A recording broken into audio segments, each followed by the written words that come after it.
Hi friends, ನಿಮಗೆ ಮೊದಲೇ ಹೇಳ್ದಂಗೆ ಲಾಸ್ಟ್ ವಿಡಿಯೋದಲ್ಲಿ ನಿಮ್ಗೆ ಹೇಳಿದ್ದೆ ನಾನು ನೆಕ್ಸ್ಟ್ ವಿಡಿಯೋದಲ್ಲಿ ನೀಟಾಗಿ ಒಂದೊಂದಾಗಿ ಎಕ್ಸ್ಪ್ಲೇನ್ ಮಾಡ್ತೀನಿ ಅಂತ.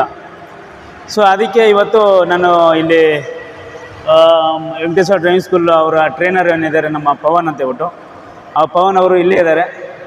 ಸೊ ಅವ್ರನ್ನ ಇವಾಗ ಕರಿತೀನಿ ಫ್ರೇಮ್ಗೆ. ಪವನ್ ಅವರೇ ಬನ್ನಿ. Hi sir. ಇವಾಗ ಟ್ರೈನಿಂಗ್ ಕೊಡ್ತಾ ಇದ್ದೀರಾ? ಇವಾಗ ಸ್ಟೂಡೆಂಟ್ ಒಬ್ಬರು ಬಂದಿದ್ದಾರೆ ಅನ್ನು ಅಂತ ಬಂದಿದ್ದಾರೆ. ಇವರೇನಾ? ಅನ್ನೋರೇ ಬನ್ನಿ. ಕ್ಲಾಸ್ ಸ್ಟಾರ್ಟ್ ಮಾಡೋಣ. ಓಕೆ, ಕ್ಲಾಸ್ ಸ್ಟಾರ್ಟ್ ಮಾಡೋಣ. ಓಕೆ ಗೈಸ್, ಬನ್ನಿ ಕ್ಲಾಸ್ ಒಳಗಡೋಣ.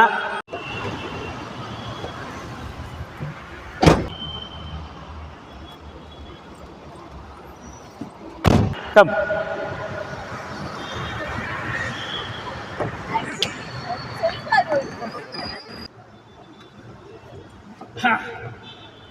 ಓಕೆ, ಇವಾಗ ಒಂದೊಂದಾಗಿ ಎಕ್ಸ್ಪ್ಲೇನ್ ಮಾಡ್ತಾರೆ ನಮ್ಮ ಪವನ್ ಅವರು. ನಮ್ಮ ಅಣ್ಣವ್ರಿಗೆ ಡ್ರೈವಿಂಗ್ ಕಲ್ಸಕ್ಕಂತ ಬಿಟ್ಟು ಕೂತ್ಕೊಂಡಿದ್ದಾರೆ. ಸೊ ಇವಾಗ ಏನೇನು ಮಾಡ್ತಾರೆ, ಹೇಗೆ ಹೇಳ್ಕೊಡ್ತಾರೆ ಅನ್ನೋದ್ರ ಬಗ್ಗೆ ಒಂದೊಂದಾಗಿ ಡೀಟೇಲ್ ಆಗಿ ನಾವು ಪ್ರಯಾಣ ಮಾಡೋಣ. ಓಕೆ, ನೆಕ್ಸ್ಟ್ ಅವ್ರು ಏನು ಹೇಳ್ಕೊಡ್ತಾರೆ ಅನ್ನೋದ್ರ ಬಗ್ಗೆ ಒಂಚೂರು ತಿಳ್ಕೊಳ್ಳೋಣ. ಪವನ್ ಅವರೇ. ಹಾಂ ಸರ್. ಸೊ ಓಪನಿಂಗು ಯಾವ ರೀತಿಯಲ್ಲಿ ನೀವು ಎಕ್ಸ್ಪ್ಲೇನ್ ಮಾಡಬೇಕು ಸರ್? ಇವಾಗ ಓಪನಿಂಗ್ ಅಂದ ನಮ್ಗೆ ಹೆಂಗತ್ತೆ, ಕೀ ಆನ್ ಮಾಡೋದ್ರಿಂದ ಹಿಡಿದು ಎಂಡಿಂಗು ಇವ್ರು ಸೀಟ್ ಬೆಲ್ಟ್ ಹಾಕೋದೇ ಆಗಿರ್ಬೋದು, ಸೀಟ್ ಅಡ್ಜಸ್ಟ್ಮೆಂಟೇ ಆಗ್ಬೋದು, ಅಥವಾ ಎಕ್ಸ್ಪ್ಲೇಟರ್ A B C ಅಂದ್ರೇನು, ಗೇರ್ಸ್ ಅಂದ್ರೇನು, ಹ್ಯಾಂಡ್ ಬ್ರೇಕ್ ಯೂಸ್ ಮಾಡಬೇಕು, ಎಲ್ಲೆಲ್ಲಿ ನಾವು ಬ್ರೇಕ್ ಹಾಕಬೇಕು, ಎಲ್ಲಿ ಎಕ್ಸ್ಲೇಟರ್ ಕೊಡಬೇಕು, ಎಲ್ಲಿ ಸ್ಲೆಚ್ ಅಪ್ಲೈ ಮಾಡಬೇಕು, ಇದಿರದೇ ಆದ ಗಾಡಿಗಳಿಗೆ ಅಂದರೆ ಈ ಕಾರ್ದು ಕಲಿಬೇಕು ಅಂದರೆ ಇದ್ರದ್ದೇ ಆದ ಒಂದು ಮೆಥಡ್ಗಳಿದೆ. ಇದನ್ನು ನೀವು ಸ್ಟಾರ್ಟಿಂಗು ಥಿಯರಿ ಏನು ಕೊಡ್ತೀರೋ ಅದರಲ್ಲೂ ತಿಳ್ಕೊಂತ ಹೋಗ್ತಾರೆ. Okay, thank you. ಸರಿ, ಇವಾಗ ಅನ್ನೋರಿಗೆ ಎಕ್ಸ್ಪ್ಲೇನ್ ಮಾಡ್ಕೊಂಡು ಒಂದೊಂದಾಗಿ ಹೇಳ್ಕೊಂಡು ಹೋಗಿ ನಾನು ಎಲ್ಲದನ್ನು ಒಂದು ವಿಡಿಯೋ ಮುಖಾಂತರ ಆಡಿಯನ್ಸ್ಗೆ ತೋರಿಸ್ಕೊಂಡು ಹೋಗ್ತೀನಿ. Okay sir. Okay, thank you. Okay ಅನ್ನೋರು, ಇವಾಗ ನೀವು ಬಂದು ಕುಂತ ತಕ್ಷಣ ನಿಮಗೆ ಬೇಕಾಗಿರೋದೇನು, ನಮ್ಗೆ ಕಂಫರ್ಟೇಬಲ್ ಅಂದರೆ ನಾವು ಡ್ರೈವ್ ಮಾಡೋದಕ್ಕೆ ನಮ್ಗೆ ಎಷ್ಟು ಕಂಫರ್ಟೇಬಲ್ ಬೇಕಷ್ಟು ಸೀಟ್ನ ನಾವು ಅಡ್ಜಸ್ಟ್ ಮಾಡ್ಕೋಬೇಕಾಗುತ್ತೆ ಅಲ್ವಾ? ಇವಾಗ ನೋಡಿ, ಇಲ್ಲಿ ನಿಮ್ಮ ಕಾಲು ಲೆಫ್ಟ್ ಅಂದರೆ ಇಲ್ಲೇನಿದೆ ಬ್ಲ್ಯಾಕ್ ಕಲರ್ ಏನು ಕಾಣ್ತಾ ಇದೆ ಅದನ್ನು ನೀವೀಗ ಕಿಲ್ ಮಾಡಿ. ಒಂದು ಕೈಯಲ್ಲಿ ಸ್ಟೇರಿಂಗ್ ತಗೊಳ್ಳಿ, ಆಯಿತಾ? ಇವಾಗ ಪುಷ್ ಮಾಡಿ. ಓಕೆ, ಕರೆಕ್ಟಾಗಿ ಇದೆಯಲ್ಲ ಡೌನ್ ಸೀಟು. ಇವಾಗ ಬ್ಯಾಕ್ ಸೀಟ್ ಕಂಫರ್ಟ್ ಇದೆಯಾ ನೋಡ್ಕೊಳ್ಳಿ ಫಸ್ಟ್, ಕರೆಕ್ಟಾಗಿದೆಯಾ? ಇವಾಗ ನೋಡಿ, ಸೀಟ್ ಬೆಲ್ಟ್ ಹಾಕೋದು ಹೇಗೆ ಅಂತ ನೀವು ಕಲಿಬೇಕಾಗುತ್ತೆ. ನೋಡಿ, ಈ ಬಕಲ್ ಏನಿದೆ ಇದನ್ನು ನೀವು ಹೀಗೆ ಒಂದು ಕೈಯಲ್ಲಿ ರೈಟ್, ನಿಮ್ಮದು ಲೆಫ್ಟ್ ಸೈಡ್ ಬರುತ್ತೆ, ನನಗೆ ರೈಟ್ ಸೈಡ್ ಬರುತ್ತೆ. ಓಕೆನಾ? ಈ ಬಕಲ್ನ ತೆಗೆದು ಒಂದು ಸೈಡಲ್ಲಿ, ಇನ್ನೊಂದು ಕೈಯಲ್ಲಿ ಲೆಫ್ಟ್ ಹ್ಯಾಂಡ್ ಅಂದರೆ ನಿಮ್ಮ ಲೆಫ್ಟ್ ಹ್ಯಾಂಡ್ ಬರುತ್ತೆ, ಅದನ್ನು ಈಗ ತೆಗೆದು ಈಗ ಇದು ಲಾಕ್ ಸಿಸ್ಟಮ್. ಈಗ ಆಪ್ರೇಟ್ ಮಾಡಿ.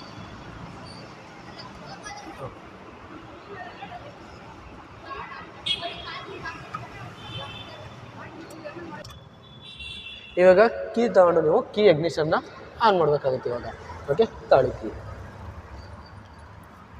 ಆಯಿತಾ?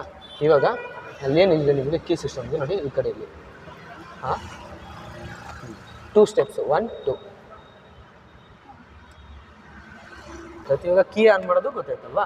ಇವಾಗ ನೆಕ್ಸ್ಟ್ ಸ್ಟೆಪ್ ಏನು ಬರಬೇಕು ನಿಮಗೆ, ಇಂಡಿಕೇಶನ್ಸೇ ಆಗಲಿ ಅಥವಾ ಲೈಟಿಂಗ್ಸ್ಗಳು ಹೇಗೆ ಆಪ್ರೇಟ್ ಮಾಡಬೇಕು ಅಂತ ತಿಳ್ಕೊಳ್ಳೋಣ ಇವಾಗ. ಓಕೆನಾ? ಇದು ನೋಡಿ, ಇಲ್ಲೇನು ನಿಮಗೆ ಲಿವರ್ ಕಾಣ್ತಾ ಇದೆ, ಇದನ್ನು ನೋಡಿ ಫಸ್ಟ್ ಸ್ಟೆಪ್ ನಿಮಗೆ ಬರೋದು ಇದು ಫಸ್ಟ್ ಸ್ಟೆಪ್ಪು. ಏನು ಇವಾಗ ನೋಡಿ, ಈ ಲಿವರ್ ಏನಿದೆ ನೋಡಿ, ನನ್ನ ಹ್ಯಾಂಡ್ ನೋಡಿ, ಇದನ್ನು ನೀವು ಒಂದು ಕೈ ಇಲ್ಲಿಗೆ ತಗೊಬೇಕು. ಇನ್ನೊಂದು ಸ್ಟೆಪ್ ಏನು, ಹೀಗೆ, ಇದು ರೈಟ್ ಇಂಡಿಕೇಶನ್ ಅಂತ ಆಪ್ರೇಟ್ ಮಾಡಿ ಅಲ್ಲಿ. ಓಕೆ, ಇವಾಗ ರೈಟ್ ಇಂಡಿಕೇಶನ್ ಹಾಕಿ. ಓಕೆ, ಅಲ್ಲಿ ಮುಂದೆ ಬರ್ತಾ ಇದೆಯಾ ರೈಟ್ ಇಂಡಿಕೇಶನು? ಓಕೆ, ಇಲ್ಲೇನಾಗುತ್ತೆ ನಿಮಗೆ ಫ್ರಂಟು ಅಷ್ಟೇ ಈಗ ಬ್ಲಿಂಕ್ ಆಗ್ತಾ ಇರುತ್ತೆ ಲೈಟ್. ಓಕೆ, ಫ್ರಂಟ್ ಬ್ಯಾಕ್ ಎರಡು ಬ್ಲಿಂಕ್ ಆಗ್ತಾ ಇರುತ್ತೆ. ನೀವು ಸ್ಟೇರಿಂಗ್ನ ರೊಟೇಟ್ ಮಾಡಿದಾಗ ಅಂದರೆ ರನ್ನಿಂಗಲ್ಲಿ ನಿಮಗೆ ರೊಟೇಟ್ ಮಾಡಿದಾಗ ಏನಾಗುತ್ತೆ, ಆಟೋಮೆಟಿಕ್ಲಿ ಅದು ಆಫ್ ಆಗುತ್ತೆ. ಓಕೆನಾ? ಈಗ ನೆಕ್ಸ್ಟು ಲೆಫ್ಟ್ ಇಂಡಿಕೇಶನ್ ಹಾಕಬೇಕು, ನಾನು ಲೆಫ್ಟ್ ಟರ್ನ್ ಆಗಬೇಕು ಅಂದಾಗ ಹೇಗೆ ಆಪ್ರೇಟ್ ಮಾಡ್ಬೋದು, ಅದೇ ಇಂಡಿಕೇಶನ್ನ ನಿಮಗೆ ಹೀಗೆ ಮೇಲೆ ಕೆತ್ತಿ. ಓಕೆ, ಇನ್ನಷ್ಟು ಇದು ನೋಡಿ, ಇವಾಗ ಲೆಫ್ಟ್ ಇಂಡಿಕೇಶನ್ ಅಂದರೆ ಲೆಫ್ಟ್ ಸೈಡು ಆಪ್ರೇಟ್ ಆಗ್ತಾ ಇರುತ್ತೆ. ಓಕೆನಾ? ಹಾಗೆ ಅದು ನೀವು ಸ್ಟೇರಿಂಗ್ ಸ್ಟಡಿ ಮಾಡಿದಾಗ ಆಟೋಮೆಟಿಕ್ಲಿ ಅದು ಕಟ್ ಆಫ್ ಆಗುತ್ತೆ, ಅಂದರೆ ಆಫ್ ಆಗುತ್ತೆ. Okay, tech indication.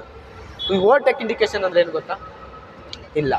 ಓಕೆ, ಈಗ ನೋಡಿ, ಮುಂದೆ ನೀವು ಇಲ್ಲಿ ಹೋಗ್ತಾ ಇರ್ತೀರಾ, ಬೈ ಚಾನ್ಸ್ ಯಾರು ಸಡನ್ಲಿ ಸ್ಟಾಪ್ ಆಗೋದು ಅಥವಾ ನೀವು ಅವ್ರನ್ನ ಓವರ್ಟೇಕ್ ಮಾಡಬೇಕು ಅಂದಾಗ ನಾವು ಓವರ್ಟೇಕ್ ಇಂಡಿಕೇಶನ್ ಅದನ್ನ ಹಾಕಬೇಕು.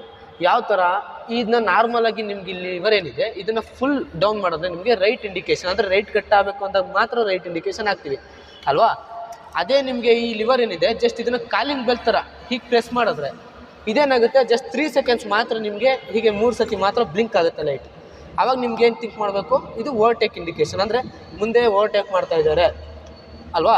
ನೀವು ಈ ಸಿಂಟಮ್ಸ್ನ ಅಪ್ಲೈ ಮಾಡಿದಾಗ ನಿಮ್ಮ ಹಿಂದ್ಗಡೆ ಬರೋರ್ಗೆ ಏನು ಗೊತ್ತಾಗುತ್ತೆ, ನೀವು ಓವರ್ಟೇಕ್ ಮಾಡ್ತಾ ಇದ್ದೀರಾ, ಅಥವಾ ನೀವು ರೈಟ್ಗೂ ಅಷ್ಟೇ ಜಸ್ಟ್ ಕಾಲಿಂಗ್ ಬೆಲ್ತಾರ, ಲೆಫ್ಟ್ಗೆ ಹೋಗ್ಬೇಕು ಅಂದಾಗ ಲೆಫ್ಟ್ ಕಾಲಿಂಗ್ ಬೆಲ್ತಾರೆ ಈಗ ಪ್ರೆಸ್ ಮಾಡಿದ್ರೆ ಓವರ್ಟೇಕ್ ಇಂಡಿಕೇಶನ್. ಅಂದರೆ ಇವಾಗ ಬರ್ತಾ ಇರೋ ಆಲ್ಮೋಸ್ಟ್ ಎಲ್ಲ ಲೇಟೆಸ್ಟ್ ಗಾಡಿಗಳಲ್ಲೆಲ್ಲ ಆಲ್ಮೋಸ್ಟ್ ಈ ಓವರ್ಟೇಕ್ ಇಂಡಿಕೇಟರ್ ಅನ್ನೋದು ಇದೆ. ಮೊದಲು ಮುಂಚೆ ಇದು ಯಾವುದು ಓವರ್ಟೇಕ್ ಇಂಡಿಕೇಶನ್ ಆಗಲಿ ಇದ್ಯಾವುದು ಇರಲಿಲ್ಲ, ನಾರ್ಮಲ್ ಇಂಡಿಕೇಟರ್ ಹಾಕೊಂಡು ಮೂವ್ಮೆಂಟ್ ಮಾಡ್ತಾಯಿದ್ರು. ಬಟ್ ಇವಾಗೆಲ್ಲ ಓವರ್ಟೇಕ್ ಇಂಡಿಕೇಟರ್ ಅಂತ ಇರೋದ್ರಿಂದ ಅಪ್ಲೈ ಮಾಡಬೇಕಾಗುತ್ತೆ. ಅಪ್ಲೈ ಹಾಂ, ಇದು ಜಸ್ಟ್ 3 ಸೆಕೆಂಡ್ಸ್ ಮಾತ್ರ ಬ್ಲಿಂಕ್ ಆಗ್ತಾ ಇದೆ. ಓಕೆನಾ? ನಾವು ಲೆಫ್ಟ್ ಹೋಗ್ಬೇಕು ಅಂದರೆ ಅದೇ ಥರ ಜಸ್ಟ್ ಹೀಗೆ ಅಪ್ಲೈ ಮಾಡಿದ್ರೆ ಇದು ಅಷ್ಟೇ 3 ಸೆಕೆಂಡ್ಸ್ ಮಾತ್ರ ಬ್ಲಿಂಕ್ ಆಗ್ತಾ ಇರುತ್ತೆ. ಓಕೆನಾ? ನೆಕ್ಸ್ಟ್ ಇವಾಗ ಬರೋಣ 4 ಇಂಡಿಕೇಟರ್ ಅಂತ. ಓಕೆನಾ? ಈ 4 ಇಂಡಿಕೇಟರ್ ಅಂದರೆ ಏನು, ಇನ್ನು ನಿಮ್ಗೆ ಏನಾದ್ರು ಗೊತ್ತಿದೆಯಾ? ಇಲ್ಲ. ಓಕೆ, ಇಲ್ಲಿ ನೋಡಿ ಇದೇನು ಸಿಂಬಲ್ಸ್ ಕಾಣ್ತಾ ಇದೆ, ಇದು ಬಂದು 4 ಇಂಡಿಕೇಶನ್ ಅಂತ ಕರಿತೀವಿ ಇದನ್ನು. ಅಂದರೆ ಇದನ್ನು ಎಲ್ಲೆಲ್ಲಿ ಆಪ್ರೇಟ್ ಮಾಡ್ಬೋದು ಅನ್ನೋದು ನೀವು ತಿಳ್ಕೊಬೇಕಾಗುತ್ತೆ. ಇದು ನೋಡಿ, ಈ 4 ಇಂಡಿಕೇಶನ್ ಅನ್ನೋದನ್ನ ನಿಮಗೆ ಹೈವೇಗಳಲ್ಲಿ ಅಥವಾ ನಿಮ್ಮ ಗಾಡಿ ಏನಾದ್ರು ಪಂಚರ್ ಆಗೋದು ಅಥವಾ ನಾರ್ಮಲಾಗಿ ಇವಾಗ ನೋಡಿ ಮುಂದೆ ಒಂದು ವೈಟ್ ಲೈನ್ ಕಾಣ್ತಾ ಇದೆ ನಿಮಗೆ, ಕಾಣ್ತಾ ಇದೆಯಾ? ಹಾಂ, ಈ ವೈಟ್ ಲೈನ್ ಅನ್ನೋದು ಏನಿದೆ ನಿಮಗೆ, ನಮ್ಮ ಕಾರು ಈ ವೈಟ್ ಲೈನಿಂದ ಒಳಗಿದ್ದಾಗ ನಾವು ಈ 4 ಇಂಡಿಕೇಟರ್ ಅನ್ನೋದನ್ನ ನಾವು ಆನ್ ಮಾಡೋ ಅವಶ್ಯಕತೆ ಇರಲ್ಲ. ಅದೇ ನಾವು ಈ ಕಾರು, ನಮ್ಮ ಕಾರ್ ಏನಿದೆ ಈಗ ಅಲ್ಲಿ ಮುಂದೆ ಒಂದು ಆಟೋ ಕಾಣ್ತಾ ಇದೆ ಎಕ್ಸಾಕ್ಟಾಗಿ ನಿಮಗೆ, ಮುಂದೆ ಒಂದು ಆಟೋ ಕಾಣ್ತಾ ಇದೆ ಎಕ್ಸಾಕ್ಟಾಗಿ. ಈ ಆಟೋ ಕಾಣೋದು ಅಂದರೆ ಈಗ ಆಟೋ ಏನಿದೆ ನೋಡಿ, ಅರ್ಧ ವೈಟ್ ಲೈನು ಅರ್ಧ ಆಚೆ ಇದೆ. ಈ ಥರ ನಾವೇನಾದ್ರು ಗಾಡಿ ಪಾರ್ಕಿಂಗಲ್ಲಿ ನಾವು ಇದು ಮಾಡಿದಾಗ ನಾವು ಈ 4 ಇಂಡಿಕೇಟರ್ ಅನ್ನೋದನ್ನ ನಾವು ಆನ್ ಮಾಡಬೇಕಾಗುತ್ತೆ. ಓಕೆನಾ? ನೆಕ್ಸ್ಟ್ ಇನ್ನೊಂದು ಸ್ಟೆಪ್ ಏನು ಬಂದು ನಮಗೆ, ನಿಮ್ಮ ಗಾಡಿ ಏನಾದ್ರು ರಿಪೇರಿ ಆಗೋದು ಅಥವಾ ಸಣ್ಣ ಪುಟ್ಟ ಪಂಚರ್ ಆಗೋದು ಏನೇ ಒಂದು ಇದಾದಾಗ ನಿಮಗೆ ಈ 4 ಇಂಡಿಕೇಟರ್ ಅನ್ನೋದನ್ನ ನಾವು ಕಂಪ್ಲೀಟ್ ಇದನ್ನು ಆನ್ ಮಾಡಬೇಕಾಗುತ್ತೆ. ಇವಾಗ ಬರೋಣ ಹೆಡ್ಲೈಟ್ಗೆ. ಹೆಡ್ಲೈಟ್ ಅಂದರೆ ಏನಾದ್ರು ಗೊತ್ತಾ? ಇಲ್ಲ. ಅಂದರೆ ನಾವು ಎಲ್ಲಿ ಯಾವ ಟೈಮಿಂಗ್ಸ್ ಮೇಲೆ ಯೂಸ್ ಮಾಡ್ತೀವಿ ಹೆಡ್ಲೈಟ್ ಅನ್ನೋದನ್ನ? ಈವ್ನಿಂಗ್ ಅಂದರೆ 5:30, 6 o'clock ಮೇಲೆ ನಾವು ಹೆಡ್ಲೈಟ್ ಅನ್ನೋದನ್ನ ಯೂಸ್ ಮಾಡ್ತೀವಿ. ಇದನ್ನು ನಾವು ಹೇಗೆ ಆನ್ ಮಾಡ್ಬೇಕು ಏನಾದ್ರು ಗೊತ್ತಿದೆಯಾ? ಇಲ್ಲ. ಓಕೆ, ಈ ಕಡೆ ಈ ಕಾರ್ನರ್ ಏನು ಕಾಣ್ತಾ ಇದೆ ನಿಮಗೆ, ಇದನ್ನು ಒಂದು ಸ್ಟೆಪ್ ಆನ್ ಮಾಡಿ. ಓಕೆ, ಇದು ಬಂದು ನಿಮ್ಗೆ ಏನಾಗುತ್ತೆ, ಮುಂದ್ಗಡೆ ಶೋ ಬಲ್ಬ್ಗಳೇ ಆಗ್ಬೋದು ಅಥವಾ ಹೆಡ್ಲೈಟ್ ಅಂದರೆ ನಿಮಗೆ ಫಾಗ್ ಲೈಟ್ ಅಂದರೆ ಗೊತ್ತಾ? ಮುಂದ್ಗಡೆ ಫಾಗ್ ಲೈಟ್, ಈಗ ಸ್ನೋ ಬಿದ್ದಾಗಲೇ ಆಗ್ಬೋದು ಅಥವಾ ಹಿಮ ಬೀಳುವಾಗ ಈ ಫಾಗ್ ಲೈಟ್ ಅನ್ನೋದನ್ನ ನಾವು ಆನ್ ಮಾಡಬೇಕಾಗುತ್ತೆ. ನೀವು ಕಂಪ್ಲೀಟ್ ಒಂದು ಸ್ಟೆಪ್ ಇದನ್ನು ಆನ್ ಮಾಡಿದಾಗ parking bulb and fog lights ನೋಡಿ, ಇವಾಗ ಈ ಥರ ಇಂಟೀರಿಯರ್ ಲೈಟ್ಸ್ ಎಲ್ಲ ಆನ್ ಆಗುತ್ತೆ. ಓಕೆನಾ? ನೆಕ್ಸ್ಟ್ ಇನ್ನೊಂದು ಸ್ಟೆಪ್ ಏನು, ಹೆಡ್ಲೈಟ್ ಆನ್ ಮಾಡ್ಕೊಬೇಕು. ಅದನ್ನೇ ಇನ್ನೊಂದು ಸ್ಟೆಪ್ ರೊಟೇಟ್ ಮಾಡಿ. ಹಾಂ, ಇದು ಬಂದು ಹೆಡ್ಲೈಟ್ ಆನ್ ಆಗುತ್ತೆ. ಸರ್, ಈಗ ಹೆಡ್ಲೈಟ್ ಆನ್ ಮಾಡಿದ್ವಲ್ಲ, ಈಗ ಎದುರುಗಡೆ ಗಾಡಿ ಬರ್ತಾ ಇರುತ್ತೆ, ಹೌದು, ಈವ್ನಿಂಗ್ ಟೈಮ್ ಅಲ್ಲಿ ಆ ಲೈಟ್ ನಮಗೆ ರಿಫ್ಲೆಕ್ಟ್ ಆಗುತ್ತೆ ಅಲ್ವಾ? ಹೌದು. ಅದೇ ಅದ್ರ ಬಗ್ಗೆನೇ ಇವಾಗ ನಿಮಗೆ ಈಗ ಕ್ಲಾಸ್ ಕೊಡ್ತಾ ಇರೋದು. 1 ಸೆಕೆಂಡ್. ಇವಾಗ ನೋಡಿ, ಇವಾಗ ನೀವು ಈ ಸ್ಟೆಪ್ಸ್ ಅಂದರೆ ಈ 2 ಸ್ಟೆಪ್ಸ್ ಏನು ಮಾಡಿದ್ರಿ, ಫಸ್ಟ್ ಸ್ಟೆಪ್ ಬಂದು ಪಾರ್ಕಿಂಗು, ನೆಕ್ಸ್ಟ್ ಇನ್ನೊಂದು ಸ್ಟೆಪ್ ಬಂದು ಹೆಡ್ಲೈಟ್ ಆನ್ ಆಗುತ್ತೆ. ಈ ಆನ್ ಆಗಿರೋ ಹೆಡ್ಲೈಟ್ ಏನಂದರೆ ಇದು ನಿಮಗೆ ಲೋ ಬೀಮು. ಈ ಲೋ ಬೀಮ್ ಅಂದರೆ ಆಲ್ಮೋಸ್ಟ್ ನಿಮಗೆ ಇದು 30 ಮೀಟ್ರ್ವರೆಗೂ ನಿಮಗೆ ಶಾರ್ಪಾಗಿ ಈ ಲೈಟು ನಿಮಗೆ ಬ್ರೈಟ್ನೆಸ್ ಆಗಿ ಮುಂದೆ ಕಾಣ್ತಾ ಇರುತ್ತೆ.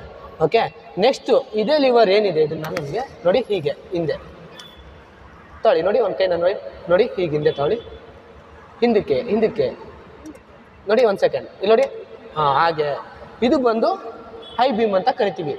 ಈ ಹೈ ಬೀಮ್ ಬಂದು ನಿಮಗೆ ಆಲ್ಮೋಸ್ಟ್ ಒಂದು 50 ಮೀಟ್ರ್ವರೆಗೂ ರಿಫ್ಲೆಕ್ಟ್ ಲೈಟ್ ಆಗುತ್ತೆ ಅನ್ನೋದನ್ನ ನಿಮಗೆ ಆಲ್ಮೋಸ್ಟು ನೀವು ಸಿಟಿಯಿಂದ ಆಚೆ, ಅದು NH ಹೈವೇ ಆಗಿರ್ಬೋದು, ನ್ಯಾಷನಲ್ ಹೈವೇ ಆಗಿರ್ಬೋದು, ಮೈಸೂರು ಬೆಂಗಳೂರು ಎಕ್ಸ್ಪ್ರೆಸ್ ಹೈವೇ ಆಗಿರ್ಬೋದು, ಅಥವಾ ಘಾಟ್ ಸೆಕ್ಷನ್ಗಳೇ ಆಗಿರ್ಬೋದು, ಈ ಥರ ಒಂದು ಸಿಟಿಯಿಂದ ಆಚೆ ಹೋದಾಗ ಮಾತ್ರ ನೀವು ಈ ಒಂದು ಹೈ ಬೀಮ್ ಅನ್ನೋದನ್ನ ನೀವು ಆಪ್ರೇಟ್ ಮಾಡಬೇಕಾಗುತ್ತೆ. ಓಕೆನಾ? ಇವಾಗ ಲೋ ಬೀಮ್ನ ತಿಳ್ಕೊಳ್ಳೋಣ. ಆ ಲಿವರ್ ಏನಿರೋದನ್ನ ಹೀಗೆ ಹಿಂದಕ್ಕೆ ತಳಿ ವಾಪಸ್ ರಿಟರ್ನ್. ಓಕೆ, ಇದು ಬಂದು ಲೋ ಬೀಮ್. ಈ ಲೋ ಬೀಮ್ನ ನೀವು ಎಲ್ಲೆಲ್ಲಿ ಯೂಸ್ ಮಾಡಬೇಕು, ಸಿಟಿಲೇ ಅಂತ ಅವಾಗಲೇ ಮೆನ್ಷನ್ ಮಾಡಬೇಕು ಅಲ್ವಾ? ಸಿಟಿಲೇ ಏನಕ್ಕೆ ಯೂಸ್ ಮಾಡಬೇಕು? ತುಂಬಾ ಗಾಡಿ. ಹೌದು, ಅಂದರೆ ನೀವೇ ಕೇಳೋದಂತೆ ಏನಂದರೆ ಎದುರುಗಡೆ ಆಪೋಸಿಟಿಂದ ಬರೋ ಕಾರ್ಗಳು ಯಾಕೆ ನಮ್ಮ ಕಣ್ಣಿಗೆ ಅಂದರೆ ಆ ಲೈಟ್ ಏನಿದೆ ಅದು ರಿಫ್ಲೆಕ್ಟ್ ಆಗುತ್ತೆ ಅಂತ ಕೇಳಿದ್ರಿ ಅಲ್ವಾ? ಅದಕ್ಕೆ ಅಂದರೆ ಆಲ್ಮೋಸ್ಟ್ ನಾವು ಈ ಲೋ ಬೀಮಲ್ಲೇ ನಮಗೆ ಆಲ್ಮೋಸ್ಟ್ ಗಾಡಿ ಓಡಿಸೋ ಅಷ್ಟು ಬೆಳಕು ನಮಗೆ ಸಿಗುತ್ತೆ. ಅಂದರೆ 30 ಮೀಟ್ರ್ವರೆಗೂ ನಮಗೆ ಹೆಡ್ಲೈಟ್ ಬೆಳಕು ಸಿಗುತ್ತೆ. ನಾವು ಹೈ ಬೀಮ್ ಹಾಕಿದಾಗ ಏನಾಗುತ್ತೆ, ಆಪೋಸಿಟ್ ಬರೋರ್ಗೂ ತೊಂದರೆ ಆಗುತ್ತೆ ಅಲ್ವಾ? ಅದೇ ಥರ ಬೇರೆಯವ್ರನ್ನ ಹೈ ಬೀಮ್ ಹಾಕೊಂಬಂದಾಗ ನಿಮಗೂ ಅದು ತೊಂದರೆ ಆಗುತ್ತೆ.